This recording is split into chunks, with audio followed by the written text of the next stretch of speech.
दिल्ली के एक मॉल के वॉशरूम में एक लड़की की लाश पड़ी होती है।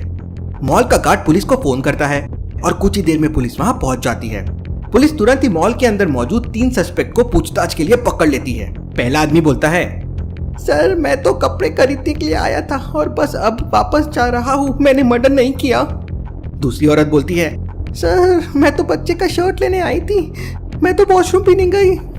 तीसरी लड़की बोलती है, सर मैं वॉशरूम गई थी लेकिन मर्डर के बारे में कुछ नहीं पता है। पुलिस तुरंत समझ जाती है कि कौन झूठ बोल रहा है और उसे गिरफ्तार कर लेती है। लेकिन क्या आप समझ पाए लॉजिकल आर्मी? मुझे आपका आंसर कमेंट करके बताइए।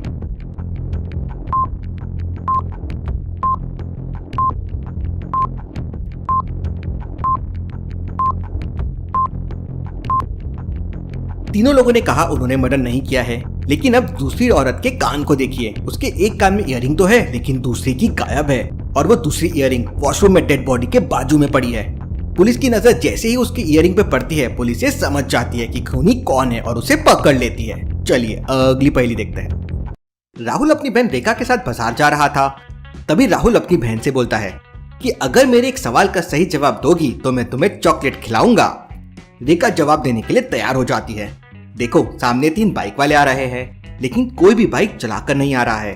तीनों ही अपनी बाइक को हाथ से धकेल रहे हैं। अब उनमें से एक ऐसा है जिसके बाइक में पेट्रोल नहीं है। क्या तुम बता सकती हो तीनों में कौन है जिसके बाइक में पेट्रोल नहीं है?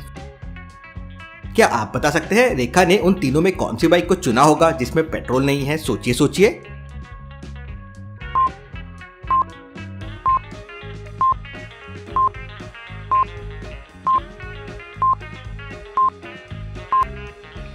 तीनों बाइक को ध्यान से देखिए।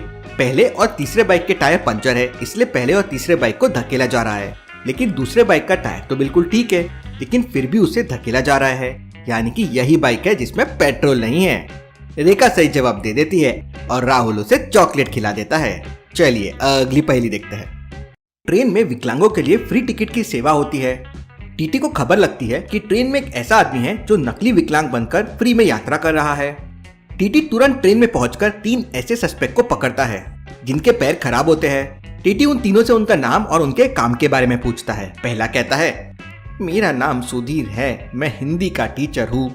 दूसरा कहता है, मेरा नाम कमलेश है, मैं एक बस ड्राइवर हूँ। तीसरा कहता है, मेरा नाम रोहित है, मैं चेस खेलता हूँ।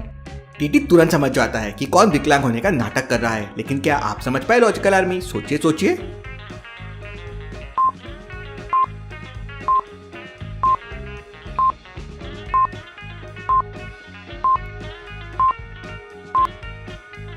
पहला आदमी तो टीचर है और तीसरा आदमी चेस खेलता है, तो ये दोनों तो ठीक है, हैंडीकैप लोग कर सकते हैं। लेकिन दूसरा आदमी बोलता है कि वो बस ड्राइवर है, लेकिन उसका पैर तो खराब है। ये कैसे पॉसिबल है? मतलब वो झूठ बोल रहा है। पुलिस उसे पकड़ लेती है। चलिए अगली पहेली देखते हैं। एक चौराहे पर रोड एक्सीडेंट में एक बूढ़ी औरत मर जाती है। एक्सीडेंट किस गाड़ी से हुआ ये कोई देख नहीं पाता। पुलिस तुरंत अगले चौराहे पर ऐसे 3 कार वालों को रोकती है जिन पर शक होता है। पुलिस तीनों से कहती है, पिछले चौराहे पर एक मौत हुई है, उसका एक्सीडेंट तुम तीनों में से किसी कार से हुआ है। तो पहला कार वाला कहता है, सर मैं तो जल्दी में हूँ, मुझे नहीं पता आप किस एक्सीडेंट की बात कर रहे हैं। दूसरा बोलता है, चल मेरी गाड़ी से आज तक किसी का एक्सीडेंट नहीं हुआ है। तीसरा बोलता है, सर मुझे क्या पता बुरी औरत का एक्सीडेंट हुआ, मैं तो आराम से धीरे धीरे गाड़ी चला रहा था। पुलिस तुरंत समझ जाती है कि एक्सीडेंट किसकी कार से हुआ है और उसे गिरफ्तार कर लेती है। लेकिन क्या आप समझ पाए? सोचिए और मुझे आपका आंसर कमेंट करके बताएं।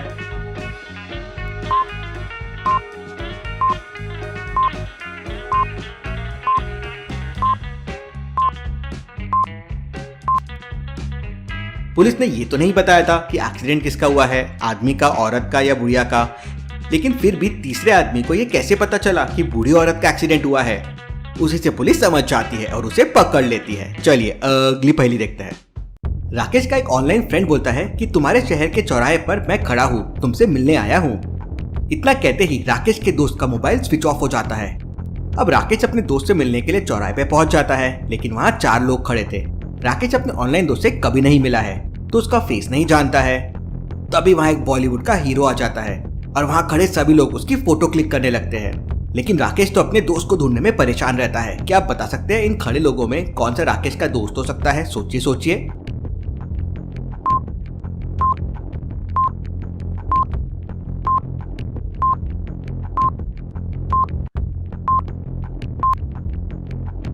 राकेश के दोस्त का फोन स्विच ऑफ हो गया था और खड़े लोगों को ध्यान से देखिए, सभी बॉलीवुड हीरो की फोटो क्लिक कर रहे हैं, लेकिन एक आदमी चुपचाप खड़ा है, यानी कि यही राकेश का दोस्त होगा।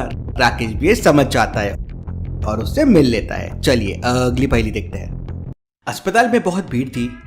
डॉक्टर मिश्रा एक एक करके सभी मरीजों को देख रहे थे।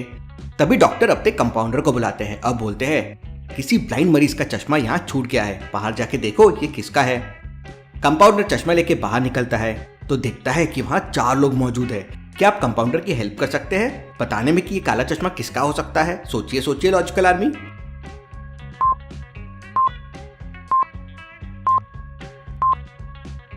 चारों लोगों को ध्यान से देखिए। सबसे पहले ये बूढ़ा आदमी है जो कि अखबार पढ़ रहा है, मतलब ये ब्लाइंड नहीं हो सकता। दूसरा बच्चा मोबाइल फोन में कुछ देख रहा है, मतलब ये भी नहीं हो सकता।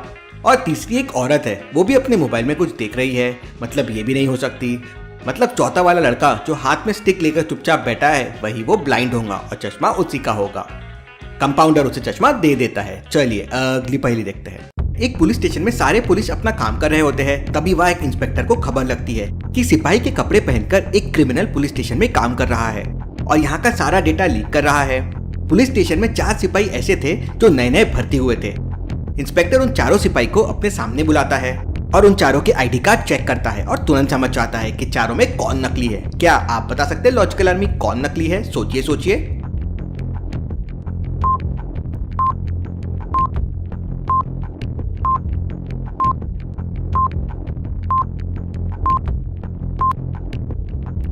उन चारों सिपाही को ध्यान से देखिए। उनमें से 3 सिपाही ऐसे हैं जिन्होंने अपने बंदूक को पीछे की तरफ टांगा हुआ है, लेकिन एक सिपाही ने बंदूक को सामने कंधे पर टांगा हुआ है। इंस्पेक्टर ये देखते ही समझ जाता है कि वही नकली सिपाही है, क्योंकि एक प्रोफेशनल सिपाही बंदूक को हमेशा कंधे पर पीछे ही टांग कर रखते हैं और नकली सिपाही को गिरफ्तार कर लेता है। चलिए अगली पहेली देखते हैं। कॉलोनी में रात पे कोई सड़क पर खराब दूध फेंक देता है। जहाँ दूध पड़ा हुआ था वहाँ आजू बाजू में 3 घर थे। सुपरवाइजर तीनों घरों में जाके पूछताछ करता है। पहले घर का मालिक कहता है, हमारे घर पर तो कल रात दूध खत्म हो गया था, आज का दूध तो आने का है। दूसरे घर का मालिक कहता है, कल हमारे घर मेहमान आए थे इसलिए सारा दूध खत्म हो गया था।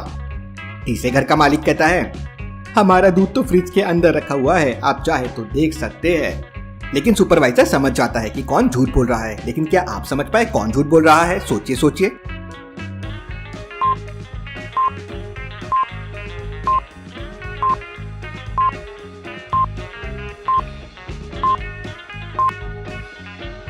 पहले घर का मालिक झूठ बोल रहा है क्योंकि उसके ब्रेकफास्ट के टेबल पर देखिए 1 गिलास दूध रखा हुआ है और वो कह रहा था कि कल रात उनके घर का दूध खत्म हो गया था, मतलब वो झूठ बोल रहा है। चलिए अगली पहेली देखते हैं। पुलिस को एक कॉल आता है और कॉल करने वाला व्यक्ति पुलिस से कहता है कि शहर के बाहर उसका एक ट्रक से एक्सीडेंट हो गया है। एक्सीडेंट में उसके दोनों हाथ कट गए हैं और वो ट्रक वाला भी उसे छोड़कर भाग गया है। इस वक्त वहाँ पर कोई नहीं है, आप जल्दी से आ जाइए। पुलिस समझ जाती है कि वो आदमी झूठ बोल रहा है। कैसे लॉजिकल आर्मी पुलिस को ये कैसे समझ जाता है? क्या आप बता सकते हैं?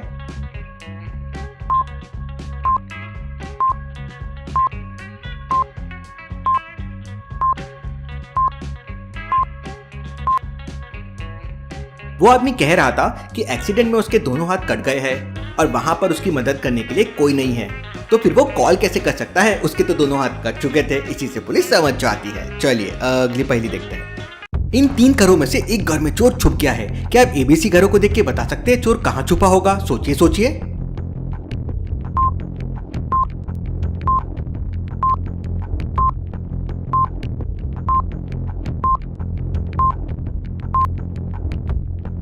घर सी में बहुत सारे लोग दिख रहे हैं। घर बी के फुटस्टेप्स बाहर की तरफ आ रहे हैं। चोर जरूर घर ए में गया होगा। अगर आपको भी यही लगता है तो मुझे कमेंट करके बताएं। Thank you.